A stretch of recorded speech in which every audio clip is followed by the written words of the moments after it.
நம்மை உயர்த்த அவர் தன்னை தாழ்த்தினார் அல்லவா? அப்படி என்றால் அவரை உயர்த்த நாம் இந்த பூமியிலே நம்மை தாழ்த்த தாழ்த்த அவருடைய நாமம் மையப்படும், அவர் உயர்த்தப்படுவார். அப்பொழுது ஆத்மாவில் லட்சியப்படும். அதை பார்த்து ஆண்டவர் மிகுந்த சந்தோஷம் அடைவார். அவை யோவான் சுவிசேஷம் 14 அதிகாரத்தில் கூட ஆண்டவர் சொல்லும்போது உங்களுக்கு அவர் வாசஸ்தலத்தை ஆயத்தம் பண்ணுகிறேன்னு சொல்கிறார். ஆயத்தம் பண்ண பிறகு நான் எங்கே இருக்கணும் அங்கேயே நீங்களும் இருக்கிறதுக்காக வந்து அழைத்து செல்வேன்னு சொல்கிறார். ஒன்று 1 Thessalonians 4 அதிகாரத்துலேயும் 15 அதிகாரத்தில் கூட ஒரு இமைப்பொழுதை நான் மாற்றப்பட்டு ஆண்டோடு கூட எடுத்துக்கொள்ளப்படும். அப்போ ஆண்டவர் அவருடைய தூதர்களோடு சகல பரிசுமான தூதர்களோடு பரிசானோடு கூட வந்து நம்மை அழைத்து செல்கிறான்னு பார்த்தோம்ல. நம்ம ஆராதனத்தில் பார்த்தோமாக அந்த ப்ராடிகல் சன் இளைய குமாரனை தேடி தகப்பன் போகலை. இளைய குமாரன் மனம் திரும்பி வந்தார் இல்லையா? இளைய குமாரன் மனம் திரும்பி வந்த பிறகு தகப்பன் ஓடி போய் அவனை கட்டி பிடித்து கொண்டு அவனை தான் ஏற்றுக்கொண்டான்னு சொல்லி பார்க்கலாம். ஆனால் ஆண்டுடைய அன்பு அதை விட ஒருபடி மேலானது. அவர் நமக்காக வீட்டை ஆயத்தப்படுத்தி வந்து நான் உங்களை என் வீட்டில் என்னோடு கூட என்றென்றைக்கு இருக்கும்படியாக வந்து அழைத்து செல்வேன்னு சொன்னார். யோவான் 14 பார்க்குறோம். மனவாட்டிய சபை அழைத்து செல்ல வரப்போறாக காத்து கொண்டு இருக்கிறவங்க எல்லாரும் இல்லையா? இவருடைய வருகைக்காக எல்லா உலகமே காத்துக்கொண்டு இருக்கு, எல்லா விசுவாசிகளும் காத்து கொண்டு இருக்கிறார்கள். அப்போ அந்த தேவைப்பட்ட அன்பு எவ்வளவு பெரியதுன்னு சொல்லி பார்க்கும். ஆகவே அந்த இளையகுமாரனுடைய சிந்தை நமக்கு ஒருபோதும் இருக்கக்கூடாது. அவன் தகப்பன் வேண்டாம், தகப்பனுடைய சொத்து மேலேயே கண்டாந்தான். தகப்பனுடைய சொத்து தான் வேணும், அது மாதிரி தான் கண்டாந்தான். தகப்பனுடைய அன்பை உதாசீனப்படுத்தும். தகப்பனுடைய அன்பை காட்டிலும் தகப்பனுடைய சொத்து தான் அவனுக்கு மிக முக்கியமாக இருந்தது. அது அவனுக்கு உதவி செஞ்சுதா? அவனை காப்பாற்றிச்சா? தூரமாய் கொண்டு போய் விட்டது. தகப்பனுடைய சொத்தை என்ன செஞ்சிச்சு? தகப்பனுடைய வீட்டை விட்டு அவனை தூரமாய் கொண்டு போய் விட்டது. மூத்த குமாரனை பார்த்தீங்கன்னா அவன் மனம் திரும்பி வந்தவனே மூத்த குமாரனுக்கு ரொம்ப கோபமாக இருந்தான். ஏனென்றால் அவனுக்கு ஒரு பயம் வந்திருக்க வேண்டும். என்ன பயம்னா, அவனுடைய பங்கை வாங்கிட்டு போயிட்டான், அது முடிஞ்சு போய் எல்லாம் தீர்த்துட்டான். இப்போயும் மறுபடியும் வந்தான். இப்போ என் பங்குலேயும் வந்து கை வைக்க போகிறானா, என் பங்குலேயும் எடுத்துகிட்டு போக போகிறானா இவன். ஐயோ இவனை விடவே கூடாது, அவனை வீட்டுக்குள்ளே ஏன் சேர்த்த, இந்த ஆபத்து ஏன் சொத்துக்கு ஆபத்து வந்துச்சு அப்படின்னு கண்டிப்பாக நினச்சிருப்பான். இந்த அப்பா பைத்தியக்காரர் மறுபடியும் கூட தூக்கி கொடுத்துருவாரு, இப்போ என் பழைப்பிலே கை வச்சுருவாரு அப்படின்னு சொல்லி அவனை அந்த சொத்து எப்படி பிரிக்கி விட்டீங்கன்னா கண்ணோட பக்கம் நியூஸ் பேப்பர்லாம் வாசிக்கிறோம், டிவியெல்லாம் காட்டோம்ல. அண்ணன் தம்பி வெட்டி கொலை, மகன் தகப்பனை கொலை செய்தான் சொத்துக்காக.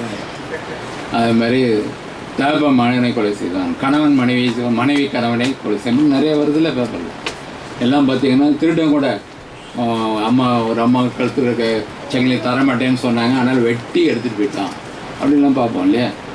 அந்த சொத்தானது அது ஆண்டை விட்டு நம்மை பிரித்து. அந்த இளையகுமாரன் கூட தேவைப்பட்ட அன்பை அவன் நினைக்கலை, உணரலை. அதை காட்டிலும் தேவைப்பட்ட சொத்து அதிகமாக பெருசாக நினச்சான். அது இருந்தால் போதும் நல்லா இருக்கலான்னு நினச்சான். ஆனால் பண்ணி திங்கிற தவிட்டுக்கு ஆசையாக இருக்கிற மாதிரி நிலைமை கொண்டு போயிடுச்சு அந்த சொத்து. அநேக விசுவாசிகளோட போகிற அநேக சபைகளில் அந்த சபைக்கு ஒழுங்காக வருவாங்க, வேலை கிடச்சி அதெல்லாம் கல்யாணம் ஆகி நல்ல வசதி ஆனால் கொஞ்சம் கொஞ்சமாக கட் பண்ணிடுவாங்க சபையை. வேத வாசிப்பு குறைஞ்சிரும், ஜபம் குறைஞ்சிரும், தனிப்பட்ட வாழ்க்கையில் எல்லாம் கட்டாயி சபையை விட்டு தாங்களே கட் பண்ணிக்கிடுவாங்க. அது எவ்வளோ ஆகும்? இளையகுமாரனை போல ஆயிரும். அது நம்ம மிகுந்த ஜாக்கிரதையாக இருக்கணும். அது தங்கே நான் படிக்கிற லூக்கா 12 அதிகாரத்தில் கூட ஆண்டவர் சொல்லுகிறார். லூக்கா 12 அதிகாரம் பாருங்கள். லூக்கா எழுதின சுவிசேஷம் 12 look Gospel chapter 12 verse from 13th verse we will read alternate. மாறி படிக்கலாம். 13வது வசனத்திலிருந்து லூக்கா 12:13. அப்பொழுது ஜனக்கூட்டத்தில் ஒருவன் அவரை நோக்கி, போதகரே, ஆஸ்தியை பாகம் பிரித்து என் வீரத்தை எனக்கு தரும்படி என் சோதனை கட்டளையிட வேண்டும் என்று கேட்டுக்கொண்டான்.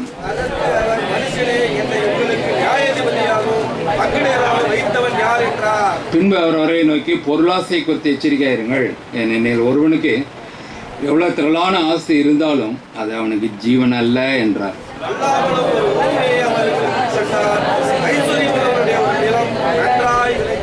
அப்பொழுது அவன் நான் என்ன செய்வேன்? என் தானியங்களை சேர்த்து வைக்கிறதுக்கு இடமில்லையே. களஞ்சியங்களை இடித்து பெரிதாக கட்டி எனக்கு கிடைத்த தானியத்தில் என் பொருட்களை அங்கே சேர்த்து வைத்து, பின்பு ஆத்மாவே, உனக்காக அநேக வருஷங்களுக்கு அநேக பொருள்கள் சேர்த்து வைக்கப்பட்டிருக்கிறது. நீ இளைப்பாரி புசித்து குடித்து பூரிப்பாயிரு என்று என் ஆத்மாவோடு சொல்வேன் என்று தனக்குள்ளே சிந்தித்து சொல்லிக் கொண்டான். தேவனே அவனை நோக்கி, அதிகாரிகளே, உன் ஆத்துமா உன்னிடத்திலிருந்து இந்த ராத்திரியிலே எடுத்துக் கொள்ளப்படும். அப்போது நீ சேகரித்து வைத்தவைகள் யாருடையதாக என்றார். தேவனத்தில் ஐஸ்வர்யவனாய் இராமல் தனக்காகவே பொக்கிஷங்களை சேர்த்து வைக்கிறவன் இப்படியே இருக்கிறான் என்றார். போதும், நமக்கு நன்றாக தெரிந்த ஒரு பகுதியாக இருக்கும்னு நினைக்கிறேன். நீங்கள் படிச்சுப்பீங்க. இங்கே ஆண்டவர் பூமியில் இருந்த பொழுது ஆண்டவர் போதம் பண்ணி கொண்டு இருக்கிறார். அப்பொழுது ஜனக்கூட்டத்தில் ஒருவன் வந்து, பொதுகரே ஆஸ்தி ரொம்ப சீரியஸான விஷயம் அவனுக்கு, அது இல்லையா? எங்கள் சொத்துக்கு ஆபத்து வந்துட்டு, போதகரே நீங்கள் தான் காப்பாற்றுங்க, என்னையை காப்பாற்றுங்கன்னு சொல்ல, என் சொத்தை காப்பாற்றுங்க. பொதகரே ஆஸ்தி பாங்குபெரித்து என் வீதத்தை எனக்கு தரும்படி என் சகோதரனுக்கு கட்டளையிட வேண்டும் என்று கேட்டுக்கொண்டான். அப்படி ஆண்டவன் சொல்கிறாரு, நான் எப்பப்பா உனக்கு சொத்தெல்லாம் பிரித்து வைக்கிறக்கா அந்த பூமிக்கு வந்தேன்? அது நீ வேணால் கோர்ட்டுக்கு போ, நான் கோர்ட்டை நடத்துகிறேன், நான் ஜட்ஜா நீதிபதியா, நான் அதுக்காக வந்தேன் அப்படின்னு ஆண்டவர் கேட்குறார். கேட்டுட்டு அவர் என்ன சொல்கிறாரு? 15ஆம் வசனத்தில், பின்பு அவர் அவர்களை நோக்கி பொருளாசை குறித்து எச்சரிக்கையாயிருங்கள். என்னில் ஒருவனுக்கு எவ்வளோ திரளான ஆஸ்தி இருந்தாலும் அது அவனுக்கு ஜீவன் இல்லை என்றார். கொலோசியர் 3ஆம் அதிகாரத்தில் நம்ம அடிக்கடியாக படிச்சிருக்கோம். அங்கே போல் சொல்லும் பொழுது அங்கே பொருளாசை, விக்கிராரணையாகிய பொருளாசை என்று சொல்லி வாசிக்கிறோம். கொலோசியர் 3:5 வசனம், ஆகையால் விபச்சாரம், மோகம், துர்இச்சை, விக்கிராரணையான பொருளாசை ஆகிய இவைகளை பூமியில் உண்டு பண்ணுகிற உங்கள் அவயவங்களை அழித்து போடுங்கள். அப்போ விக்கிராரணைக்கு சமமான பொருளாசை, அதை யாரும் நம்ம கண்டுக்கிறதே இல்லை. விக்கிராரனை பயப்படும், ஐயோ நம்ம அதெல்லாம் விட்டுட்டு வந்துட்டோம், நம்ம எப்படி விக்கிரத்தை வணங்கலாமா, அது ஆண்டுக்கு பிரியமில்லாத காரியம் இல்லையா அப்படின்னு ஜாகிரதையாக இருப்போம். ஆனால் பொருளாசை அது நமக்குள்ளே மறைந்திருக்கு. எதை போல் மறைஞ்சிருக்குது நமக்கே தெரியாதுன்னு சொன்னேன். பொய், பெருமை ரெண்டும் நமக்குள்ளே மறைஞ்சு நமக்கு தெரியாது. அது மாதிரி இந்த பொருளாசை நமக்குள்ளே மறைஞ்சிருக்கிறது தெரியாது. போன வாரம் கூட பார்த்தோன்னா ஒரு ஆளை பற்றி, அவருக்குள்ளே கொஞ்சம் பெருமை மறைஞ்சிருந்தது அப்படின்னு சொன்னாங்க. யார் அவர்? நாகம்மன் சிரியா தேசத்தினுடைய ராஜாவுடைய படைத்தலைவனாக இருந்தார். Captain, commander in chief Nagamman, மிக உயர்ந்த பதவி. ஆனால் அவர் கையில் என்ன இருந்தது? கையில் குஷ்டம், உள்ளத்தில் பெருமை. பிச்சைக்காரனுக்கும் பெருமை உண்டு. எதாவது சொல்லுங்க, என்ன நான் பிச்சைக்காரன் தான் அவன். நான் பிச்சைக்காரன் நினச்சா 10 பைசா போடுறேன், 50 பைசா போடுறேன், போட்டால் 2 ரூபா 5 ரூபா போடு, இல்லை நீ வச்சுக்க அப்படியே கொடுத்துருவோம். டீ என்ன விலை விற்க தெரியுமா அப்படின்னு திருப்பி நம்மகிட்ட கேட்பான். பிச்சைக்காரனுக்குள்ள பெருமை, பிச்சைக்காரன் நினச்சியா அப்படின்னு. பிச்சைக்காரன் அவை அந்த பெருமை நமக்குள்ளே இருக்கிறது நமக்கே தெரியாது. பொய்யும் நமக்குள்ளே இருக்கிறது நமக்கு தெரியாது. நம்ம தந்திரமான காரியங்கள் ரெண்டும். அதை போல தந்திரமானது பொருளாசை. பொருளாசை, விக்கிராரணையாகிய பொருளாசை, இவைகளை பூமியில் உண்டு பண்ணிய அவயவங்களை அழித்து போடணும். இவைகளின் பொருட்டே கீழ்ப்படியாமையின் பிள்ளையின் மேல் தேவ கோபாக்கனை வரும். 6ஆம் வசனம், கொலோசியர் 3:6. இவைகளின் பொருட்டு தான், வேற எதுவும் இல்லை. இவைகளின் பொருட்டே கீழ்ப்படியாமையின் பிள்ளைகள் தேவ கோபாக்கனே வரும். யார் மேலே கோபம் வரும்? ஆண்டோட கோபாக்கனை யார் மேலே வரும்? கீழ்ப்படியாமையின் பிள்ளைகள். கீழ்ப்படியாமையின் பிள்ளைகளிடத்தில் பிள்ளைகள் மேல் தேவ கோபாக்கனே வரும். அவன் நீங்கள் நானும் கூட ஆண்டோட ஒவ்வொரு வருஷத்துக்கும் கீழ்ப்படிஞ்சிருக்கிறோமா? கடந்த நாட்டில் நம்ம யோசித்து பார்க்கணும். கீழ்ப்படியாமல் இருப்போம்னு சொன்னால் ஒரு வருஷத்துக்கு கீழ்ப்படியாமல் இருந்தால் கூட போதும், தேவனோட கோபாக்கனே வர்றதுக்கு வாய்ப்பு இருக்குது. லூக்கா 12ஆவது நான் பார்த்தோம். ஆண்டர் கேட்குறாரு, இந்த பொருளாசை குறித்து நீங்கள் எச்சரிக்கையாக இருக்கணும் அப்படிங்கிறது. ஒருவனுக்கு எவ்வளோ திறன ஆஸ்தினாலும் அது அவனுக்கு ஜீவன் அல்ல. அப்போ எது ஜீவன்? ஆண்டர் தான் நமக்கு ஜீவன். ஆண்டர் பழைய பாட்டில் உபாமத்தில் கூட சொல்கிறாரு, 30ஆவது ஏற்றோட சொல்கிறாரு, இசைஜனை பார்த்து, நானே உனக்கு ஜீவனும் தீர்க்க ஆயுசுமாக இருக்கிறேன், நானே உனக்கு நித்திய ஜீவன். அவர் தான் அவருடைய ஜீவன், நித்திய ஜீவனை நமக்கு தருகிறார். ஆதாம ஆண்டர் உண்டாக்கினார் ஒரு பொம்மை மாதிரி. எப்படி உண்டாக்கினார்? பிளாஸ்டிக்கில் உண்டாக்கினாரா, இரும்பா, மரமா, கல்லா, பிளாஸ்டிக்கா? மண்ணில் உண்டாக்கு, மண்பானம். இப்படி உண்டாக்கி அப்படியே டெட் பாடியாக கிடக்கிறான். அப்படின்னு ஃபோனு ஊதுனாரு, உடனே அவனுக்குள்ள ஜீவனம் வந்துடுச்சு. ஏன் வெளியெல்லாம் காற்று இருந்ததில்ல, அப்போ அந்த காற்று உள்ளே போய் ஜீவன் கொடுக்க வேண்டியது தானே. அந்த காற்று தான் அடிச்சுட்டே தான், ஆனால் கூட செத்துறாங்க நிறைய பேர். ஏன் காற்று தான் இருக்க, அப்படியே சுவாசித்தே இருக்க வேண்டியது தானே, ஏன் சாடுறாங்க? எங்கேயா போனான்னு ஒருத்தர் சொன்னார், அவர் இறந்து விட்டாருங்க. எங்கே போனார்னா அவர் காற்றோடு கலந்து விட்டார். மறுபடியும் பிடிச்சிக்கிறது தானே காற்றை. சைக்கிளில் காற்று தந்துச்சுன்னா மறுபடியும் அடிக்க மாட்டோம், அது மாதிரி அடிச்சிக்க வேண்டியது தானே. ஆதாமுக்கு ஜீவன் யார் கொடுத்தா? ஆண்டவர் கொடுத்தார். அவருடைய ஜீவனை கொடுத்தார். பாவமே இல்லாதான சிருஷ்டித்தார். ஏற்கனவே ஆண்டர் போல தான் இருந்தான். ஆனால் சாத்தான் போய் சொல்கிறான், இந்த கனியை சாப்பிட்டா தான் நீ ஆண்டர் மாதிரி ஆகலாம் அப்படின்ட்டான். இவ்வளோ பயங்கரம். ஆண்டவர் அவருடைய சொந்த சாயலில் ஆதாமே உண்டாக்குனார். அவனை போலவே, தன்னை போலவே தான் ஆண்டவர் உண்டாக்குனார். ஆளுகை கொடுத்தார். ஆண்டு கொள்ளுங்கள்னு சொன்னார்ல, ஆழ பிறந்தவனாக அவனை சிருஷ்டித்தார். ஆழ பிறந்தவன். ஆனால் இங்கே ஆண்டவர் தான் சொல்கிறாரு, உனக்கு எவ்வளோதான் ஆஸ்தி இருந்தாலும் அது அவனுக்கு ஜீவன் கிடையாது. இவ்வளோ பெரிய பணக்காரன் இருந்தாலும் அவன் உயிரோடு இருக்க முடியுமா? அது அவனை காப்பாற்றுமா? கடைசியில் இவ்வளோ உயர்ந்த ஆஸ்பத்திரியில் போய் உயர்ந்த டாக்டர்கிட்ட ட்ரீட்மெண்ட் வாங்கி உயர்ந்த மருந்து சாப்பிட்டா கூட கடைசியில் டாக்டர் கை விடிச்சிடாரு. இனிமேல் நம்மளால் ஒன்றும் செய்ய முடியாது, கடவுள்கிட்ட வேண்டிக்கோங்க அப்படிங்கிறாங்க. சொல்கிறாரா இல்லையா? அவனுக்கு எவ்வளோதான் ஆஸ்தி இருந்தாலும் அது அவனுக்கு ஜீவன் அல்லன்றார். உடனே ஒரு ஓமியை சொல்கிறார். ஒரு பெரிய பணக்காரர் இருந்தார். அவருக்கு நல்லா திடீர்னு நல்லா விளைஞ்சிட்டுது. அப்போ அவர் ராத்திரி தூக்கம் வரலை. அவர் ராத்திரி படுத்துக்கிட்டே அப்படியே யோசிக்கிறது. ரொம்ப பெரிய பணம் இருந்தால் தூக்கம் வராது இல்லையா? வேறு என்ன வரும்? ரத்த கொதிப்பு வரும், இருத வியாதி வரும், எல்லாமே வரும், தேவையில்லாதெல்லாம் வரும். நீரிழிவு வியாதி வரும், சர்க்கரை வியாதி வரும், உலகத்திற்கு எல்லா வியாதியும் வரும். தூக்கம் மட்டும் வராது, சந்தோஷம் வராது, நிம்மதி வராது. திக்குன்னு அவன் தூக்கிட்டு போயிடுவானோன்னு சொல்லி பயந்துக்கிட்டே இருப்பாங்க. ஆகவே ஐஸ்கிரீமில் அவனுக்கு ஒரு நன்றாக நிலம் விளைஞ்சோடனே அவனுக்கு தூக்கம் வரலையா. அவன் என்ன சொல்கிறான்னா, பார்க்குறக்கே படிக்கிறக்கே ரொம்ப வேடிக்கை. நான் என்ன செய்வேன் அப்படிங்கிறான். நல்லா விளைஞ்சதுக்கு ஜாலியாக இருக்க வேண்டியது. ஐயோ நான் என்ன செய்வேன் அப்படிங்கிறான். சாப்பாட்டுக்கே இல்லாதவங்களும் ஐயோ நான் என்ன செய்வேங்கிறாங்க. நல்லா விளைஞ்சிருக்க நான் என்ன செய்வேன் அப்படிங்கிறான்.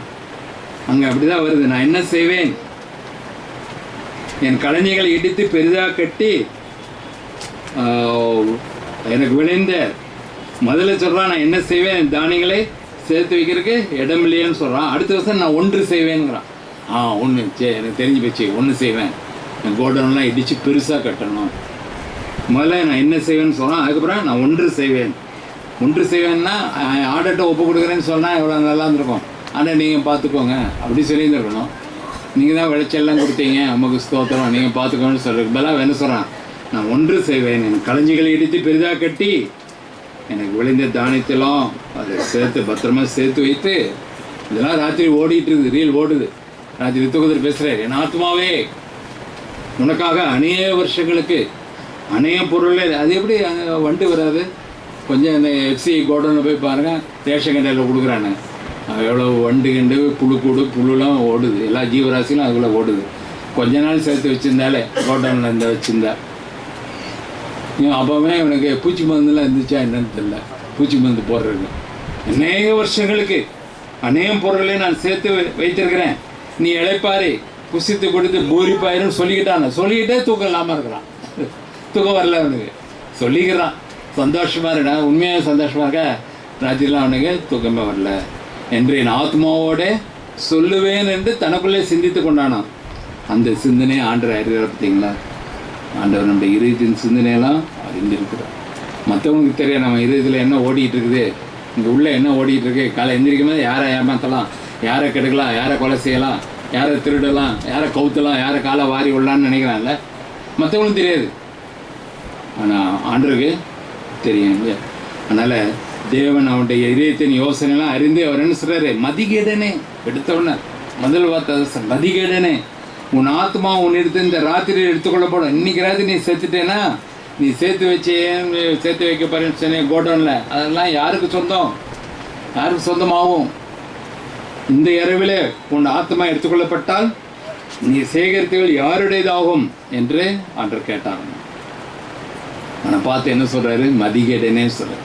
ஆனால் சுற்றி இருக்க அவனுக்கு சொந்தக்காரன் நண்பர்கள் என்ன சொல்லுவாங்க, கொடுத்து வச்ச மகராசி, பிழைக்க தெரிஞ்சவர், புத்திசாலி அவர், நல்லா கோடெல்லாம் அடித்து நல்லா அழகாக கட்டி எப்படி சேர்த்து வச்சுருக்காரு பாருங்க. ஒரு காற்று புகாதபடி டைட்டாக வச்சுருக்கிறாரு. காற்று வந்துச்சுன்னா உள்ள பூச்சி இதெல்லாம் வந்துடும், வண்டு வந்துடும், புழு வந்துடும்ல. அதனால் டைட்டாக அப்படியே ஏர் டைட்டாக கோல்டன்லாம் வச்சு ஃபஸ்ட் கிளாஸ் எவ்வளோ புத்திசாலித்தனமாக செஞ்சுருக்காரு. அவர் தான் பழக தெரிஞ்சவர் அப்படின்னு உலகம் சொல்லும். ஆனால் ஆண்டர் என்ன சொல்கிறாரு? மதிக்கடனைங்கிற ஆண்ட அதான் ஏசாயா 55 ஆண்டு சொல்லும்போது என்னுடைய வழியில் வேற, உன்னுடைய வழியில், என்னுடைய நினைவுகள் வேற, உன்னுடைய நினைவுகள் வேறன்னு சொல்கிறார். ஆண்டருடைய நினைவுக்கும் மனுஷன் நினைவு எவ்வளோ வித்தியாசமாக இருக்குது பார்த்தீங்களா? மதிக்கடனே சொல்கிறார். இன்னைக்கு ராத்திரி நீ செத்துட்டா நீ சேர்த்து வச்சதெல்லாம் யாருக்கு சொந்தமோ என்று சொல்கிறார். 13வது பாருங்க, லூக்கா 13வது அதிகாரத்தில் 24வது வசனத்திலிருந்து 1-2 வசனம் பார்க்கலாம். லூக்கா 13:24 இடுக்கமான வாசலுடைய உட்பிரவேசிக்க பிரயாசப்படுங்கள். அநேகர் உட்பிரவேசிக்க வகை தேடினாலும் உங்களை அவர்களாலே கூடாமல் போவோம் என்று உங்களுக்கு சொல்கிறேன். வீட்டு எஜமான் எழுந்து கதவை பூட்டின பின்பு நீங்கள் வெளியே நின்று ஆண்டவரே ஆண்டவரே எங்களுக்கு திறக்க வேண்டும் என்று சொல்லி கதவை தட்டும்போது அவர் பிரதியுத்தரமாக நீங்கள் எவ்விடத்தாரோ உங்களை அறியேன் என்று உங்களுக்கு சொன்னார். அப்பொழுது நீங்கள் உம்முடைய சமூகத்தில் போஜனமானம் பண்ணினோமே, நீர் எங்கள் வீதிகளில் போதம் பண்ணினீரே என்று சொல்லுவீர்கள்.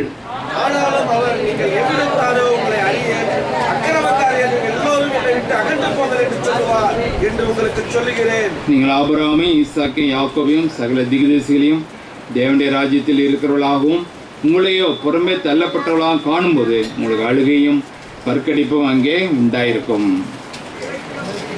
அடுத்த வருஷம் படிங்க. கிழக்கிலும் மேற்கிலும் வடக்கிலும் தெற்கிலிருந்து ஜனங்கள் வந்து தேவனுடைய ராஜ்யத்தில் பந்தியிருப்பார்கள். அப்பொழுது முந்தினோர் பிந்தினோர் ஆவார்கள், பிந்தினோர் முந்தினோர் ஆவார்கள் என்றார். இங்கே ஆண்டவர் சொல்லும்போது இடுக்கமான வாசல் வழியாக பிரவேசிக்க பிரயாசப்படுங்கள் என்று சொல்கிறார். அநேகர் பிரயாசப்பட்டாலும் கூட பிரவேசிக்க முடியாதான். அநேகர் உட்பிரவேசிக்க வகை தேடினாலும் அவர்களே கூடாமல் போ என்று சொல்கிறார். இடுக்கமான வாசல் தான் பரலோகத்துக்கு போகிற வழி இல்லையா? அதான் ஆண்டவர் சொல்றார். அநேகர் பிரயாசப்பட்டாலும் கூட முடியாமல் போகுது. காரணம் என்ன? அவர்கள் இப்படி நான் படித்தோமே 12வது அது போல் அந்த பணக்காரனை போல் ஐஸ்வர்யனை போல் இருக்கிறாங்க. ஒரு பக்கம் அந்த இடுக்கமான வாசல் வழியாக போகணுமே அப்படிங்கிற ஒரு எண்ணம் இருக்குது. இன்னொரு பக்கம் இந்த உலக ஆசைகள் இருக்குது. சொத்து மேலே மற்ற காரியம் மேலே ஆசை இருக்குது. பொருளாசை குறித்து எச்சரிக்கையாருன்னு அதான் ஆண்டவர் சொல்கிறார். இந்த பொருளாசையானது நீங்கள் அவனுடைய ராஜ்யத்துக்கு போக முடியாது, உங்களை கீழே இழுக்குது என்று ஆண்டவர் சொல்கிறார். இடுக்கமான வாசல் வழியாக பிரவேசிக்க முடியாதபடி அது தடுக்குது என்று சொல்லி பார்க்கிறோம். அந்த அநேகர் உட்பிரவேசிக்க வகை தேடினாலும் அவர்களை கூடாமல் போவோம் என்று சொல்கிறார். அதுக்கப்புறம் ஆண்டு சொல்லும்போது வீட்டு ஜமானிலிருந்து கதவை பூட்டின பின்பு நீங்கள் வெளியே நின்று ஆண்டே எங்களுக்கு திறக்க வேண்டும் என்று சொல்லி கதவை தட்டும்போது அவர் என்ன சொல்வாராம்? நீங்கள் எவ்விடத்தாரோ உங்களை அறியேன் என்று உங்களுக்கு சொல்வார். அது ஏன், என்ன காரணம்? ஆண்டருக்கு அவளுக்கும் சரியான ஐக்கியம், சரியான உறவு இல்லை. அந்த இளையகுமாரனை போல தகப்பன் வேண்டாம், அப்படியே சொத்து மட்டும் தான் வேணும். ஆண்டரை வேண்டாம், ஆண்டுடைய ஆசீர்வாதங்கள் தான் வேண்டாம். ஆண்டுடைய வீடு வேண்டாம், ஆண்டுடைய சபை வேண்டாம், ஆண்டுடைய பிள்ளையோடு ஐக்கிய வேண்டாம், ஆண்டரோட ஐக்கிய வேண்டாம், ஆண்டருடைய அன்பு எனக்கு வேண்டாம். ஆண்டருடைய அன்பு எனக்கு முக்கியம் கிடையாது. ஆண்டரோட ஐக்கியமாக இருப்பது எனக்கு முக்கியம் கிடையாது. ஆண்டுடைய உறவு எனக்கு முக்கியம் கிடையாது. ஆண்டு தர ஆசீர்வாதங்கள் தான் எனக்கு முக்கியத்துவம் என்று சொல்லி அதை முக்கியமாக கருதி ஆண்டுடைய ஆசீர்வாதத்தை அனுபவித்தால் போதும் என்று நினைக்கிறவர்கள் இப்படிப்பட்டவர்கள். அவர்கள் கதை தட்டும் போது ஆண்டு அப்படி தான் சொல்லுவார். உலகத்திலும் அதான் சொல்கிறாங்க இல்லையா, இந்த உலகத்தில் நல்லா இருந்தால் போதும் அப்படிங்க. அதே மாதிரி தான் அநேக விசுவாசிகள் கிறிஸ்துவரோட சொல்கிறாங்க, ஏசு கிறிஸ்து வேண்டாம், அது சொல்ல மாட்டாங்க. அவனுடைய செயலில் காட்டுவாங்க. அவனுடைய ஆசீர்வாதம் நமக்கு போதும். எதுக்காக கோயிலுக்கு போகிறோன்னா அவனுடைய ஆசீர்வாதத்தை பெற்றுக்கொள்வதற்காக. இப்போ உலக ஜனங்கள்ட்ட அப்படி தான் சொல்லுவாங்கல்ல, எதுக்காக நீ கோயிலுக்கு போகிறேன்னா என்னென்ன காரியெல்லாம் வேண்டிக்கிறதுக்காக போகிறேன், கடல் இதெல்லாம் பறிச்சிடணும், வாங்கிடணும், கடல் இதெல்லாம் செய்யணும், அதுக்காக தான் நான் கோயிலுக்கு போகிறேன். அது கொடுக்காட்டா கட் பண்ணிடுவாங்க. ஆகவே அவனுடைய ஒரு கான்ட்ராக்ட் மாதிரி, ஒரு ஒப்பந்தம் மாதிரி, நான் இதெல்லாம் செய்கிறேன், நீ எனக்கு இதெல்லாம் தரணும் அப்படின்னு சொல்லி கடவுள்கிட்ட கேட்பாங்க. நான் உனக்கு கோழி வெட்டிடுறேன், அது இதனால் மொட்டை இதை கொடுத்துட்றேன், அது சுண்டல் போட்டுக்கல பொரிய ஏதாவது கொடுத்துட்றேன், ஆனால் நான் கேட்க நீ தரணும். ஒரு பேரம் பேசுவாங்க இல்லையா, பேரம் பேசுகிற கூலிக்காரர். ஒரு கூலிக்காரில் ஒருத்தனா வைத்து கொள்ளுந்தானே அந்த மயன் சொன்னான் இல்லையா. கூலிக்காரன்னா வேலைக்காரன், அடிமைன்னு அர்த்தம். அடிமைக்கும் தேவைப்படுக்கும் உறவே இல்லை. ஒரு அடிமை எஜமான போய் தேவைப்படையும் சொல்ல முடியாது. எப்படி சொல்ல முடியும்? அவன் யாரோ எஜமான் யாரோ. வீட்டு எஜமான போய் ஒரு வேலைக்காரன், ஒரு அடிமை, ஒரு கூலிக்காரன் வந்து தகப்பனேன்னு சொல்ல முடியுமா? சொல்ல முடியாது. மகன் தான் தகப்பனேன்னு சொல்ல முடியும் இல்லையா? அதே மாதிரி தான் இவனும் கூட கதை தட்டும்போது, நீ யாரும் எனக்கு தெரியாதே, உங்களுக்கு எனக்கு உறவே இல்லையே, நீங்கள் இந்த பூமியில் இருக்கும்போது என்னை விட இந்த ஆசீர்வாதம் தான் முக்கியம்னு சொன்னீங்க, அதை நான் கொடுத்துட்டேன். அவன் மத்திய 5வது ஆண்டு சொல்லும்போது, அவங்களுடைய பிதாவாகிய தேவன் நல்லோர் மேலும் தீர மேலும் மழையை பெய்ய பண்ண எல்லாருக்கும் ஒரு கேட்டவங்களாம் கிடைக்கும் ஆசீர்வாதம். வேலை கணக்கு பண்ணுங்க, எல்லாரையும் பார்க்கலாம், எல்லோரும் வருவாங்க, அவனுக்கு கேட்டாலும் கிடச்சிரும். அது ஆபத்தான். பிசாசு கூட தருவான், கேட்டாலும் சரீரப்பரமான நன்மையெல்லாம் தருவான். அன்றைய இயேசு கிறிஸ்து இந்த உலகத்துக்கு வந்தபோது பிசாசு வந்து சொன்னால, நீ என்னை பணிந்து கொண்டா இந்த பூமியில் உள்ள எல்லாத்தையும் உனக்கு தரேன் அப்படின்னு சொன்னான். இப்படி ஆண்டுகிட்டே வந்து சொல்கிறான், எனக்கு இதெல்லாம் கொடுக்கப்பட்டிருக்கு, எனக்கு அதிகாரம் இருக்குது அப்படின்னு சொல்கிறான். ஆகவே உலகங்களும் அதை நம்பி ஏமாந்து போயிடறான்னு சொல்லி பார்க்குறோம். ஆகவே அப்படிப்பட்டவர்களை பார்த்து தான் ஆண்டு சொல்கிறாரு, நீங்கள் எவ்விடத்தாரோ உங்களை அறியன், அக்கிரமக்காரே நீங்களாரும் என்னை விட்டு அன்று போங்கன்னு சொல்கிறார். அக்கிரமம்னா என்ன பண்ணாங்க? அவங்க என்ன கொலை பண்ணாங்களா, திருநாங்களா? இல்லை, ஆண்டரைக்கு கீழ்ப்படியலை, ஆண்டரை வார்த்தைக்கு கீழ்ப்படியலை, ஆண்டரைக்கு முக்கியத்துவம் கொண்டு ஆண்டரை நேசிக்கலை, அவருக்கு பிரியமாக ஜீவிக்கலை. ஒபாமா 8வது அதிகாரம் பாருங்க. ஒபாமம் 8வது அதிகாரம் 1வது வசனம் யாராவது படிங்க. ஒபாமா 8:1.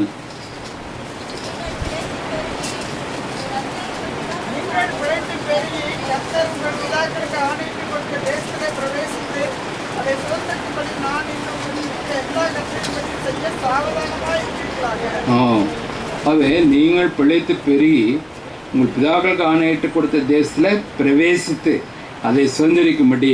பிதாக்களுக்கு ஆணையிட்டு கொடுத்த அந்த தேசம் எது? எது? பாலும் தேனும் ஓடுகிற கான தேசம். அதுக்குள்ளே போய் நீங்கள் சுதந்திரித்து கொள்ள வேண்டும். ஆண்டவர் இஸ்ரவேலை எகிப்து தேசத்துலேருந்து மீட்டு வெளியே கொண்டு வந்து நோக்கமே அதான். அப்படியே வனாந்தரத்தில் பாலைவனத்தில் அப்படி விட்டுருவார் அனாதையா, அதுக்காக கொண்டு வந்தார்? இல்லை, என்னன்னைக்கும் பெர்மனெண்ட்டாக பாலைவனத்தில் வனாந்தரத்தில் இருக்கணுங்கிறத ஆண்டடி சித்தம் ஒருபோதும் கிடையாது. அவர்களை பாலுந்தேன்னு ஓடுகிற அந்த செழிப்பான உலகத்தில் எந்த ஜாதிக்கு இல்லாத ஒரு செழிப்பான தேசத்தை கொடுக்க வேண்டும் தான் ஆண்டடி சித்தம். அதில் பிரவேசிக்கணும், அதை போய் சொந்தத்துக்குன்னா என்ன செய்யணும்? நீங்கள் பிழைத்து பெருகி கர்த்தர் உங்கள் பிதாக்களுக்கு ஆணையிட்டு கொடுத்த தேசத்தில் பிரவேசித்து அதை சுதந்திரிக்கும்படி நான் இன்று உங்களுக்கு விதிக்கிற எல்லா கட்டளையின்படியும் செய்ய சாவதானமாக இருக்கு. சாவதானம்னா என்ன? எச்சரிக்கையாக இருக்கணும். இங்கிலீஷில் என்ன போட்டுருக்கு? ஜாக்கிரதையாக இருக்கணும், டெலிஜென்ட், ரொம்ப கேர்ஃபுல்லாக இருக்கணும், ரொம்ப ஜாக்கிரதையாக இருக்கணும். நிறைய சொன்ன மாதிரி அந்த பல்பு 3 பல்பு கொடுத்தாங்க, அதை வாங்குறதுக்கு ஒரு ஜாக்கிரதை, அதை விட ஜாக்கிரதையாக இது இருக்கணும். இதுதான் சீரியஸானது. எவ்வளோ சீரியஸான சார். க்யூவில் நின்று சிலர் போராடிலாம் வாங்கினாங்க, கேட்டகரிக்கெல்லாம் பதில் சொல்லி போராடி, இப்படி நிறைய காரியங்களும் சொல்லிகிட்டே போகலாம். பாஸ்போர்ட் வாங்குறதுக்கு, விசா வாங்குறதுக்கு எவ்வளோ போராடுறோம். காலைல நான் சார் நான் காலைல 5 மணிலேருந்து க்யூவில் நிற்கிறேன் சார் விசா வாங்குறதுக்கு அப்படின்னு சொல்கிறேன். எல்கேஜியில் அப்ளிகேஷன் வாங்குறதுக்கு நான் குழுனியில் காலைல 5 மணிலேருந்து நிற்கிறேன் சார். அப்படி எத்தனை ஸ்கூலில் அப்படி நிற்கிறாங்களா? எதில்? எல்கேஜியில் போய் சேர்க்குறது. சாவதானமாக இருக்கிறாங்க. இங்கிலீஷில் என்ன பண்ணிருக்கேன்? இங்கிலீஷில் ஒபாமா 8:1, டியூட்ரானமி சாப்டர் 8:1. ஜாக்கிரதையாக இருக்கணும், விழிப்பாக இருக்கணும், கவனமாக இருக்கணும், எச்சரிக்கையாக இருக்கணும். எதுக்கு? அந்த வாக்குத்தத்தம் பண்ணப்பட்ட அந்த தேசத்தில் பிரவேசிப்பதற்கு ஜாக்கிரதையாக இருக்கணும். எப்படி ஜாக்கிரதையாக இருக்கணும்? ஆண்ட வார்த்தையும் அவனுடைய வசனங்களையும் அவனுடைய கட்டளைகளையும் கீழ்ப்படிந்து அதை கை கொள்வதற்கு ஜாக்கிரதையாக இருக்கணும். ஏன்னா அதை கை கொள்ள முடியாத நிறைய தடைகள் வரும். நிறைய பிசாசு கவர்ச்சியான காரியங்களை கொடுத்து நம்மளுடைய கவனத்தை திசை திருப்புவோம். ஆனாலும் ஜாக்கிரதையாக இருக்கணும். வேறு என்ன செஞ்சாலும் அவன் நம்மளை பற்றி கவலைப்பட மாட்டான். நம்ம அந்த பரம தேசம், பரம கானான், அவருடைய ராஜ்யத்தை சுதந்திரித்துக் கொள்வதற்காக நம்மோடு கூட என்னன்னைக்கு நித்தியமாக இருக்கணுமே அப்படிங்கிற தீர்மானம் எடுத்து ரொம்ப முழு முயற்சியாக ஆண்டரை பின்பற்ற ஆரம்பிச்சிங்க. அவன் ரொம்ப உஜாராயிரும், ரொம்ப ஜாக்கிரதையாகும். அதை பற்றி கவலை இல்லாமல் இருக்க விசுவாசத்தை பற்றி அவனுக்கு கவலையே இல்லை, சாத்தானுக்கும் கவலையே கிடையாது. என்ன படிப்போம்? Observe to do. ஆகவே அதை நம்ம என்னைக்கு தீர்மானம் எடுத்து ஆண்டரை முழு மனதோடு நேசித்து அவருடைய அன்பு கூர்ந்து அவருடைய பிரமாணங்களை கை கொண்டு அவருக்கு பிரியமாக நடக்கணும் என்று சொல்லி தீர்மானம் பண்ண உடனடியாகவே பிசாசு அவன் ரொம்ப சாவதானமாயிடுவான். அதனால தான் நம்ம ஜாக்கிரதையாக இருக்க வேண்டியதாக இருக்குது. அவை நாமும் கூட அந்த பரம காணனை போய் சந்தித்து கொள்ள வேண்டும்னு சொன்னால் நாம் கூட அவருடைய கற்பனைகளுக்கு அவருடைய வசனத்துக்கு கீழ்ப்படிய வேண்டியது மிக மிக அவசியம். அவை கீழ்ப்படியாமின் பிள்ளையின் பொருள் மீது இந்த மாதிரியான கோபாக்கின வரணும் பார்த்த குலோசேர் 3 இல்லை, குலோசேர் 3 கீழ்ப்படியாமையின் பிள்ளைகள் மீது இப்படிப்பட்ட தேவ கோபாக்கினை வரும்னு சொல்லி பார்க்கணும். ஆகவே நாம் அவ்விதமாக ஆண்டரை நேசித்து அவரை பின்பற்றன்னு சொல்லி நாங்கள் வாசிக்கிறோம். உபாமா 8வது அதிகாரம் ஃபுல்லாக கூட வீட்டிலே படிக்கலாம். ரொம்ப அருமையான ஒரு அதிகாரம். உபாமா 8வது அதிகாரத்தில்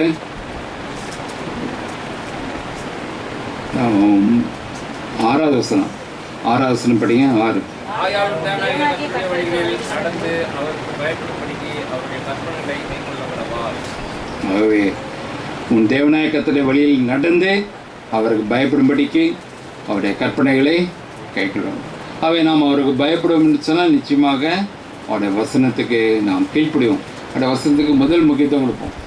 மற்றவங்க என்ன சொல்கிறாங்க அதை பற்றி நமக்கு கவலையே கிடையாது. ஆண்டுடைய வசனம் என்ன சொல்லுதோ அதன்படி தான் நான் நடப்பேன்னு சொல்லி தீர்மானம் எடுத்து நம்ம நிச்சயமாக நடப்போம். அப்படி என்றால் நாம் அவர் வரும்போது நிச்சயமாக அவரோட போகலாம். அவர் நம்ம பார்த்தா நான் உன்னை அறியன்னு சொல்ல மாட்டேன். என்ன நீ எனக்கு மிகவும் பிரியமானவன், என் இதயத்துக்கு ஏற்றபடி நடந்தேன், இந்த வசனத்துக்கு பயந்து நடந்தேன், என் வசனத்துக்கு முதல் முக்கியத்துவம் கூட அதன்படி நடந்தேன், அதனால் உன் எஜமானுடைய சொந்தத்தில் பிரேசி என்று சொல்வார். ஆனால் இங்கே ஆண்டு சொல்லும்போது அந்த லூக்கா 13:27 நான் உங்களை அறியேன், அக்கிரமக்காரை நீங்கள் எல்லாரும் என்னை விட்டு அகன்று போங்கள் என்று சொல்லுவேன்னு சொல்கிறார். ஆனால் அவங்க என்ன சொல்கிறாங்க, நான் உம்மோடு கூட சாப்பிட்டோமே, உங்களுடைய வீதிகளில் நீ எங்களோட வீதியில் வந்து போஜனம் பண்ணீர், போதகம் பண்ணீர், உம்மோடு கூட இருந்தோமே அப்படின்னு சொல்லுவாங்க. அதே போல் தான் இன்றைக்கி கூட நிறைய கிறிஸ்தவங்க ஆண்டுடைய அவசரத்தெல்லாம் பெற்றுக்கொள்கிறாங்க. ஆர்டரை கேட்டவொன்னே கொடுக்குறாரு எல்லாத்தையும். அதனால அவங்களுக்கும் ஆர்டரும் நல்ல உறவு இருக்குதுன்னு நினச்சிக்கிறாங்க. நம்ம செத்தா கண்டிப்பாக மோட்சத்துக்கு போகலாம், ஆண்டோடு இருக்கலாம் அப்படின்னு நினச்சிக்கிறாங்க. பிரசாத் அப்படியே ஏமாத்துறான். பற்றி நீ கேட்டதெல்லாம் கிடைக்குது பாரு, எல்லாத்தையும் ஆண்டு நீ ஜோம் பண்ணால் டக்குன்னு கிடைக்குது பாரு, எல்லாம் ஆண்டவனை கொடுக்குறாரு, அப்புறம் என்ன உனக்கு கவலை இல்லை, நீ சந்தோஷமாக நீ செத்தா மோட்சத்துக்கு போயிடலாம் அப்படின்னு சொல்லி ஏமாற்றி வைத்துறேன். இங்கேயும் அப்படிதான் சொல்கிறாங்க. அதே மாதிரி மற்ற 7வது நான் பார்த்துக்கிற டிகிரியா, மற்ற 7வது பார்த்தீங்கன்னா நான் உங்களுடைய நாமத்தினாலே பிசாசுகளை துரத்துறோம் அல்லவா. ஆனால் மற்ற 7:20 இருக்கேன் பாருங்கள். மற்ற 7வது அதிகாரம் 22.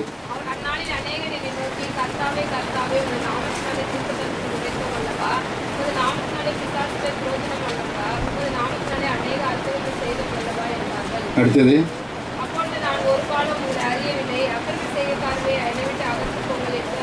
ஒரு காலம் நான் அவங்கள அறியலன்னு சொல்கிறாரு. எவ்வளோ பயணம் ஃப்ளாட்டாக ரெஃப்யூஸ் பண்ணுறாரு, டெனை பண்ணுறேன். ஒரு காலம் நான் அவங்கள அறியவே இல்லை அப்படிங்கிறார். இவங்க என்ன சொல்கிறாங்க, ஐயோ உம்முடைய நாமத்தினால தானே எல்லாம் செஞ்சோம், இப்போ என்ன எல்லா சாஸ்திரம் துரத்துறோம், வியாதியெல்லாம் சுகப்படுத்துகிறோம் அப்படிங்கிறாங்க. இப்படி நிறைய ஊழியல் நேரில் கூட நடக்குது இல்லை. அதனால் நிறைய கூட்டம் வருதுங்கிறதுனால அது ஆண்டரை ஆசிரிச்சான்னு சொல்லி நம்ம நம்பி ஏமாந்து போகக்கூடாது. அது ஒரு கேரண்டி கிடையாது, அது ஒரு உண்மையான அடையாளம் கிடையாது. உண்மையான அடையாளம் என்னென்னா ஆண்டவர் சொல்கிறாரு, அந்தந்த மரத்தை அது கனிகளால் அறிவியல்னு சொல்கிறார். நல்ல மரம் நல்ல கனிகளை கொடுக்கும், கெட்ட மரம் கெட்ட கனிகளை கொடுக்கும்.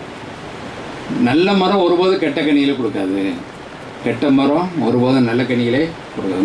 முட்செடியில் போய் திராட்சை பழத்தை பறிக்க முடியாது. முட்செடியில் ஆப்பிள் கிடைக்குமா, ஆப்பிள் பழம் கிடைக்காது. ஆப்பிள் மரத்தில் தான் ஆப்பிள் பழத்தை பறிக்க முடியும் இல்லையா. அதே போல் அதனுடைய கனிகளால் மரத்தை அறிவீர்கள், அதே போல் அவருடைய கனிகளால் அவர்களே நீங்கள் அறியலாம் என்று சொல்கிறார். அவை நாம் கூட அப்படிப்பட்ட கனிகளை கொடுக்கணும்னு சொல்லி ஆண்டு விரும்புகிறார். ஒரு காலம் அவங்களை அறியேன் என்று சொல்கிறார். காரணம் என்ன, ஆண்டவர் அவர்களுக்கு எந்த உறவும் கிடையாது. ஆண்டுடைய வசனத்துப்படியும் நடக்கலை.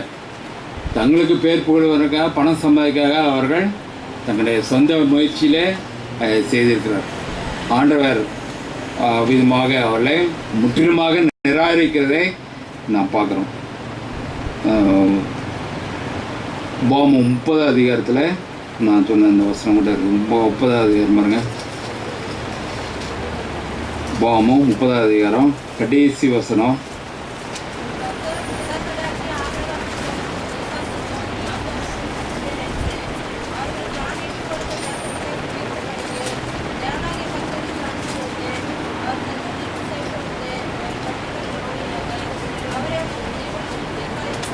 இது முக்கியமான ஒரு வார்த்தை என்னன்னா, உன் தேவனாய கர்த்தரில் அன்பு கூர்ந்து.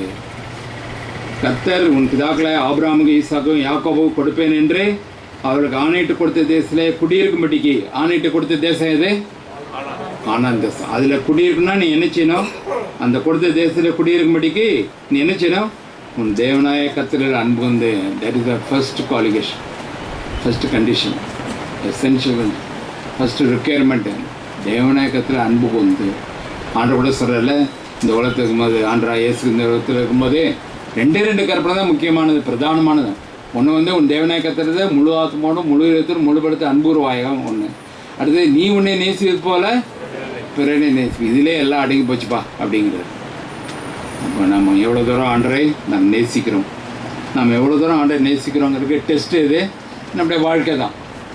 நாம் நேசிப்போம் என்று சொன்னால் அவரை நாம் கனம் பண்ணுவோம், அவருடைய வீட்டை கனம் பண்ணுவோம், அவருடைய நாளை அவருக்குன்னு கொடுத்து அவரை கனம் பண்ணுவோம், அவருடைய வார்த்தையை கனம் பண்ணுவோம். காலையில் எந்திரிச்சோன்னே ஒரு ஊழியரோட கேட்குறாரு, காலையில் எந்திரிச்சோன்னா உனக்கு முதல் தாட்டு என்ன வருது? தூங்கி எந்திரிக்கிறீங்க, எந்திரிச்சோன்னா முதல் சிந்தனை என்ன? இப்போ இந்த லூக்கா 12 ஒரு பெரிய ஐஸ்வர்யனை பார்த்தோம், பணக்காரன். அவனுடைய தாட்டு என்ன? ஐயோ நான் என்ன செய்வேன்? கோடெல்லாம் சின்னதாக இருக்குது, நிறைய விளைஞ்சிடுச்சு, அது இடித்து பெருசாக தான் கட்டணும், வேறு வழியே இல்லை. அவனுடைய முதல் தாட்டு அதுதான். என்ன நிலம் விளைந்த விளைச்சல் கோடன், அது என்ன செய்யலாம்? இதுதான் அவனுடைய முதல் தாட்டு. அது மாதிரி நீ காலையில் எழுந்திரிச்சோன்னா முதல்ல எதை குறித்து சிந்திக்கிறீங்க? முதல் தாட்டு எதை வருது? எனக்கு தெரியாது, அது உங்களுக்கு தெரியும், நான் இப்போ பதில் சொல்ல வேண்டாம், நீங்களே பார்த்துக்கோங்க. அது உங்களுக்கும் ஆண்டருக்குள்ள பாட்டு சொல்ல வேண்டியது கடமை. அவை முதல் தாட்டு நான் ஆண்டரை பற்றி சிந்திக்கணும்னு சொன்னால் படுக்க போகும்போது ஆண்டரை பற்றி சிந்திச்சுக்கணும். அதுக்கு அதை எதிர்க்கும் போது ஆண்டரை பற்றி சிந்தனை வரும். படுக்க போகும்போது ஆண்டரை ஜோம் பண்ணியிருக்கணும், ஆண்டரை ஸ்தோத்திரம் பண்ணிக்கணும், ஏதாவது பாடல்களை படிக்கலாம், வேதத்தை படிச்சிருக்கணும். கொஞ்சம் படிச்சுட்டு ஆண்டரை ஸ்தோத்திரம் பண்ணி ஜோம் பண்ணிட்டு படுத்திங்கன்னா அது நினச்சது முதல் சிந்தனை ஆண்டரை பற்றி வரும். நம்ம ஆண்டரை நேசிப்போம்னு சொன்னால் ஆண்டரை பற்றி சிந்தனை தான். அம்மா வந்து குழந்தைய நேசிக்கிறாங்கன்னு சொன்னால் அந்த அவங்க கனமெல்லாம் அவங்களுடைய கவனம் முழு அட்டென்ஷனும் குழந்தை மேலேயே தான் இருக்கும்ல. அதை போல தான் நாம் கூட அவரை நேசிப்போம் என்று சொன்னால் அவரை பற்றியே சிந்திப்போம். ஆகவே அந்த வாக்குத்தத்தம் பண்ணப்பட்ட அந்த கானான் தேசம், நமக்கு வாக்குத்தத்தம் பண்ணப்பட்ட பரம கானான், இந்த சீயோன், அவருடைய ராஜ்யம், அவரோட இருப்பது. அந்த தேசத்துக்குள்ளே நாம் குடியிருக்கணும்னா என்ன செய்யணும்? நம்முடைய தேவநாயகத்தில் அன்பு கூர்ந்து அவர் சத்தத்துக்கு செவி கொடுத்து. இதுதான் கஷ்டமாக இருக்குது. சத்தத்துக்கு எப்படி செவி? பல சத்தம் கேட்குது. மாமா ஒன்று சொல்கிறாங்க, அத்தை ஒன்று சொல்கிறாங்க, சித்தப்பா ஒன்று சொல்கிறாரு, அண்ணன் ஒன்று சொல்கிறாரு, அப்பா ஒன்று சொல்கிறாரு. யாருக்கு தான் நான் கேட்குறது? பிள்ளைகள் ஒன்று சொல்கிறாங்க, மனைவி ஐயோ மனைவி சொல்கிற கேட்கப்ப இந்த வீட்டில் இருக்க முடியாதுங்க, நீங்கள் சொல்லிட்டு போயிடுவீங்க. சோறு யார் பண்ணி போடுறீங்களா? சிலர் சொல்லுவாங்க, இல்லை மனைவி பயிற்சிக்க முடியுமா, அந்த சாப்பாடு கிடைக்காதா அப்படிம்பாங்க. சிலர் கணவனை பயிற்சிக்க முடியுமா, ஐயோ கணவன் தான் எனக்கு கணவனே கண்கண்ட தெய்வம். இப்படிலாம் இருந்ததுன்னா எப்படி ஆண்டு சத்தம் கேட்கும்? பல சத்தங்கள் வருது, ஆண்டு சத்தம் எப்படி கேட்கும்? அதுதான் காலையில் இருந்துச்சோடனே ஆர்டர் தேடுறது. மற்றவங்க சத்தம் கேட்கறதுக்கு முன்னாடி நான் கூட அதான் விரும்புகிறேன். காலையில் இருந்துச்சோன்னே யார்ட்டையும் பேசக்கூடாது, முதல்ல நான் ஆண்டுகிட்ட தான் பேசுவேன். தீர்மானம் எடுக்கணும். எந்திரிச்சோன்னே ஆண்டுகிட்ட தான் பேசுவேன், அவருடைய வசனத்தை படிக்கணும். ஆனால் நீங்கள் என்கிட்ட பேசுங்க, நான் உங்கள்கிட்ட பேசணும். இப்படிலாம் இருந்தால் தான் அவருடைய தேசத்தில் போக முடியும். நான் சொல்கிறதெல்லாம் ஒன்றும் விளையாட்டான விஷயம் கிடையாது, சீரியஸான மேட்ரு இதெல்லாம். இது யாரும் நடந்துருச்சு. இஸ்ரேல் ஜனங்களே நமக்கு முன்மாதிரி திருஷ்டாந்தங்கள், இவையெல்லாம் திருஷ்டாந்தங்களாக எழுதப்பட்டிருக்கிறது. அவைகளுக்கு சம்பவித்ததெல்லாம் நமக்கு எச்சரிப்பை உண்டாக்கும்படி திருஷ்டாந்தங்களாக எழுதப்பட்டிருக்கு. 1 Corinthians 10 அதை நான் வாசிக்கணும். கண்மலிருந்து தண்ணீரை குடித்தார்கள், வானத்திலிருந்து மன்னாவை கொடுத்தார், காடையை கேட்டார், காடையை கொடுத்தார், எல்லாத்தையும் செஞ்சாங்க. சொந்தத்துக்குள்ள ஞானஸ்நானம் பண்ணப்பட்டார்கள், ஆனால் வனாந்தரத்தில் அழிக்கப்பட்டார்கள். இவைகள்லாம் திருஷ்டாந்தங்களாக அவருக்கு நடந்தது. கடைசி காலத்தில் நமக்கு எச்சரிப்பு உண்டாக்கும்படி இது எழுதப்பட்டிருக்கிறது. So it's very serious matter, ரொம்ப சீரியஸான விஷயம் இது. அப்படியே பொழுதுபோக அப்படி கேட்டு போகிற காரியமே கிடையாது. அதை இங்கே ஆண்டு சொல்கிறாரு. உபம் முழுவதும் அடிக்கடி ஒவ்வொரு இதயத்தை கூட நீங்கள் படிக்கலாம். என்ன வரும்னா, உன் தேவநாயகத்தில் அன்பு கூர்ந்து நம்ம நேசிக்கணும்னு எதிர்பார்க்குறாரு. இந்த இஸ்ரேல் ஜனங்களே ஆண்டவர் நேசிக்கணும் எதிர்பார்க்குறாருல ஆண்டவர். அப்போ நம்மகிட்ட எவ்வளோ எதிர்பார்ப்பாரு? ஏன் நம்மகிட்ட எதிர்பார்க்க மாட்டார் அதிகமாக? ஏன் ஏன் தண்ணியே கொடுத்துட்டாரே நமக்காக சிலுவையில். அப்போ ரொம்ப எதிர்பார்ப்பாரு? எதிர்பார்க்க மாட்டாரு? அப்பா அம்மா வந்து பிள்ளைகளுக்காக எவ்வளோ செய்கிறாங்க. அப்போ பிள்ளைகள் வந்து தங்களை நேசிக்கணும்னு அப்பா அம்மா எதிர்பார்க்க மாட்டாங்களா? எதிர்பார்ப்பாங்கல்ல. அதை விட அதிகமாக ஆண்டவர் நம்ம நேசிக்கிறோம், ஜீவனை கொடுத்தாங்க. இல்லாட்டா இப்போ கொஞ்சம் யோசிச்சு பாருங்கள், ஆண்டவர் நம்ம தேடி வந்திருக்காட்டா நம்ம கதி என்ன ஆயிருக்கோம்? நரகத்துக்கு போயிருக்கணுமே. அதுலேருந்து வெளியே கொண்டாட யாராலையும் முடியுமா? யாராலும் ஒன்றும். நீ 1000 பொன் தேங்காய் கொடுத்தா கூட கடவுளுக்கு 1000 பொன் தேங்காய் கொடுத்தா கூட நரகத்துலேருந்து வெளியே வர முடியாது. யாராலையும் செய்ய முடியாது. நமக்காக தன் ஜீவனையை கொடுத்தனே பாவினான பலியாக கொடுத்தாரு. அப்போ நாம் அவரை நேசிக்கணும் எதிர்பார்ப்பார்ல. நியாயம் தானே அது? எப்படி நேசிக்கணும்? எல்லாரும் பேதர்கிட்ட ஆண்டவர் உயிர் தந்த பேர் பேதர்கிட்ட என்ன கேட்டார்? இவரே காட்டில் அதிகமாக நீ என்னை ஏன் உன்னை அவ்வளோ கொட்டியை பார்த்து நான் மன்னிச்சிருக்கிறேன், நீ என்னை மறுதளிச்ச, சத்தியம் பண்ண, சத்தியமே எனக்கு இந்த ஆள் தெரியாதையா அப்படின்னு. எவ்வளோ 3 வருஷமாக ஆண்டவர் கூட இருந்தால் அவர் செஞ்ச அதிசயத்தெல்லாம் பார்த்தா, அவர் கொடுத்ததெல்லாம் வாங்கி சாப்பிட்டா, அவர் கூடயே அலைஞ்சா, சத்தியமாக எனக்கு தெரியாது அப்படின்னா அவனை மன்னிக்க முடியுமா? நீங்கள் மன்னிப்பீங்களா? ஏதாவது ஒரு வார்த்தை சொன்னாலே உங்களால் மன்னிக்க முடியல. எப்படி ஆண்டரை மன்னிச்சார் பாருங்க. அதான் ஆண்டர் கேட்குறாரு, இவளை காட்டில் அதிகமாக நீ என்னை நேசிக்கிறாயா? ஏன் அவளை காட்டில் அதிகமாக நான் உன்னை மன்னிச்சிருக்கிறேன். நீ என்னை சத்தியமாக சபித்தானா?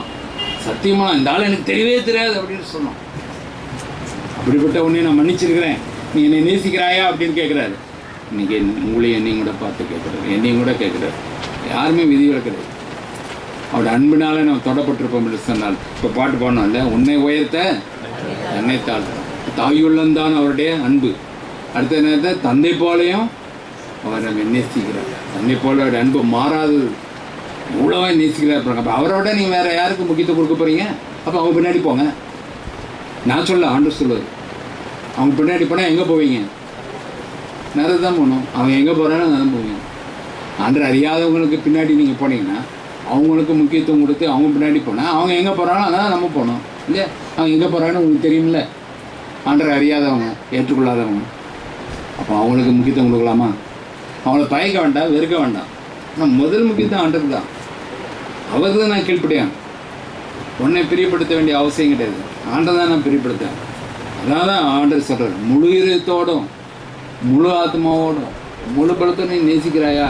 அப்படின்னா நீ பரமகாணனுக்குள்ளே போகலாம், இல்லைன்னா போக முடியாது. இப்போ இன்றைக்கி ஒரு தீர்மானம் எடுக்கலாம், ஆண்டரே உங்களுடைய ஆசீர்வாதங்களை விட நீ தான் எனக்கு முக்கியம், நீங்கள் தான் எனக்கு எல்லாம், நீங்கள் தான் எனக்கு ஜீவன். அதான் ஆண்டவர் சொல்கிறார். இந்த அருமையான வசனம் அதை இன்னொரு தடவை நான் படிக்கிறேன் பாருங்கள். உபாகமம் 30 அதிகாரம், உபாகமம் 30:20. கர்த்தர் உன் பிதாக்களை ஆபிரகாமுக்கும் ஈசாக்குக்கும் யாக்கோபுக்கும் கொடுப்பேன் என்று அவர்களுக்கு ஆணையிட்டு கொடுத்த தேசத்திலே குடியிருக்கும்படிக்கு நீ என்ன செய்யணும்? உன் தேவநாயகத்தில் அன்பு கூர்ந்து 1, அவர் சத்தத்துக்கு செவி கொடுத்து 2. இந்த மாதிரிலாம் படிக்கணும், எண்ணி படிக்கணும் வீட்டில். உன் தேவநாயகத்தின் அன்பு கூர்ந்து அவர் சத்தத்துக்கு செவி கொடுத்து 2. 3வது, அவரை பற்றி கொள்வாயாக. அவரை பற்றி கொள்வாய். எப்போன்னு சொல்கிற உதாரணம் என்னது? அது பற்றி பிடிச்சிக்கிறதுக்கு குரங்கு, தாய் குரங்கு என்ன செய்யும்? அந்த குட்டி குரங்கு என்னது பிடிச்சிடும். தாய் குரங்கு வயிற்றுல இப்படி தலைகீழ இப்படி யாராலுமே முடியாது. எந்த அனிமலும் அந்த மாதிரி இருக்காது, மனுஷனும் கிடையாது. தலைகீழ தாய் குரங்கு வயிற்றுல இப்படி பிடிச்சிடும். அது மரத்து மரம் அப்படியே தாண்டி போவோம், கீழே உழவே விழாது. விட்டுச்சுன்னா என்ன ஆகும்? சேர்க்காது. தாய் குரங்கு சேர்க்காது. அந்த பிள்ளை தான் பிள்ளையாக இருந்தால் கூட சேர்க்காது. அது என்னன்னு தெரியல, ஆச்சரியமாக இருக்குது. அப்போ நீ எனக்கு கீழ்படியில் அப்படின்னு அர்த்தமா? என்னன்னு தெரியல. என் கூட வரக்கூடாது மனசு இல்லை அப்படின்னு அர்த்தம். அதனால தான் விட்டுட்டேன், என்னை விட்டுட்டேன், கீழே விழுந்துட்டேன். ஏன் கீழே விழுந்தேன்? என்னை விட்டுட்டேன். ஏன் என்னை விட்டுட்டேன்? என் கூட வரக்கூடாது, பிடிக்கல இல்லை, அப்போ போ அப்படின்னு சொல்லும் பொழுது அந்த தாய் குரங்கு அதெல்லாம் ஆர்டர் கூட சொல்கிறாரு. ஏன் என்னை விட்டுட்ட? என் மேலே அன்பு குறைஞ்சி போச்சு. அவன் யோவான் 14 நான் கூட படித்தோம் இல்லையா? ஆண்டவர் தம் விசேஷத்தில் ஆரம்பத்தில் எப்படி அன்பு இருந்தாரோ முடிவு வரைக்கும் அப்படியே அன்பு கொண்டார். சீஷன் மேலே அவர் வைத்த அன்பு குறையலை. சத்தியமாக எனக்கு தெரியவே தெரியாதுன்னு பேதுரு சொல்கிறான். அப்போ கூட பேதுரு மேலே உள்ள அன்பு ஆண்டருக்கு குறையவே இல்லை. ஆண்டர் முதல்ல பேதுரை கூப்பிடும்போது எப்படி நேசித்தாரோ கடைசி வரைக்கும் அப்படி நேசித்தார். யோவான் 13 அதிகாரம் 1 வசனத்தில் அதான் படிக்கும். அதே மாதிரி நீங்களும் நானும் கூட என்றைக்கு நம்ம ரட்சிக்கப்பட்டோமோ, என்றைக்கு ஆண்டரை ஏற்றுக்கணுமோ, அன்றிலிருந்து இந்த உலகத்துக்கு போகிற வரைக்கும் அவர் மேல் நாம் வைத்த அன்பு குறையவே கூடாது, நல்லா அதிகமாகணும், குறையக்கூடாது. அப்படி யார் நேசிக்கிறாங்களோ அவங்க தான் அந்த பரமகாணனுக்குள்ளே போய் சுதந்திரத்து கொள்ள முடியும். அவை இப்போ 30 அதிகாரம் 20 வசனம், உன் தேவனாகிய கர்த்தரில் அன்பு கூர்ந்து அவர் சத்தத்துக்கு செவி கொடுத்து அவரை பற்றி கொள்வாயாக. அவரே, தமிழ் அருமையாக இருக்குது, இங்கிலீஷ் அப்படிங்கிறதில்ல, அவரே, வேறு யாரும் கிடையாது, அவரே தான். அவரே உனக்கு ஜீவன் தீர்க்காயுசு. தீர்க்காயுசுன்னு ஓல்ட் டெஸ்டமென்ட்ல போட்டிருக்கு. நியூ டெஸ்டமென்ட்ல நித்திய ஜீவன், நித்தியமாக நீ அவரோட ஜீவிக்கலாம். உனக்கு அங்கே பள்ளத்துக்கு கொண்ட பிறகு ஹார்ட் அட்டாக் வராது, சுகரை பற்றி கவலைப்படல. வாரத்துக்கு அன்றைக்கி கூட நாங்கள் போய் சுகரை பார்த்துக்கிட்டோம். எங்கள் சுகர் ஒரு மாதத்துக்கு ஒரு தடவை டாக்டர் சார் நீங்கள் 6 மாதத்துக்கு ஒரு தடவை செக் பண்ணோம், ஏன்னா தானே தராங்க. சுகர் அப்பப்போ பார்த்துக்கோங்க. பரலோகத்தை போய் நீங்கள் அப்பப்போ சுகர் பார்க்க வேண்டாம், பிபி பார்க்க வேண்டாம், டாக்டர்கிட்ட போக வேண்டாம், மருந்து மாத்திரை சாப்பிட வேண்டாம். பரலோகத்தில் நமக்கு காசு இருக்குமா? நம்ம கையில் காசு இருக்குமா? காசே செல்ல, இங்கே இருக்க காசு நாங்கள் செல்லாது, காசே தேவையில்லை. எப்போதும் சந்தோஷமாக இருக்கணும். பாருங்கள், அந்த இளையமான கையில் காசோடு வெளியே போனால் சந்தோஷம் போச்சு. கையில் காசு இல்லாமல் அப்பா வீட்டில் சந்தோஷமாக இருந்தான், இன்னைக்கு கையில் கை நிறைய காசை எடுத்துக்கிட்டு அப்பா விட்டு தூரமாக போனான்ல, சந்தோஷமாக இருந்தானே? பன்றி சந்தோஷமாக இருந்தானே? அனித்தியமான சந்தோஷம் கொஞ்ச நாள் இருந்திருப்பான். அப்புறம் எப்படி இருந்தான்?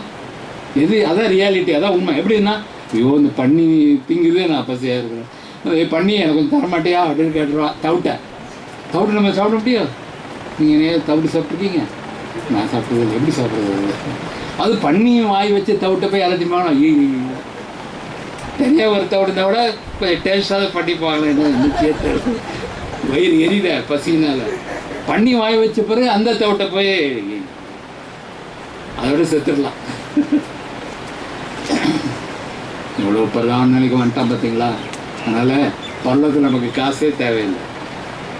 காசு கையில் இருந்துன்னா அப்புறம் நீ பிளட் டெஸ்ட் பண்ணுவீங்க, சுகர் இருக்கான்னு பார்க்குறதுக்கு ஓடுவீங்க. அதனால் உங்களுக்கு தேவையில்லை.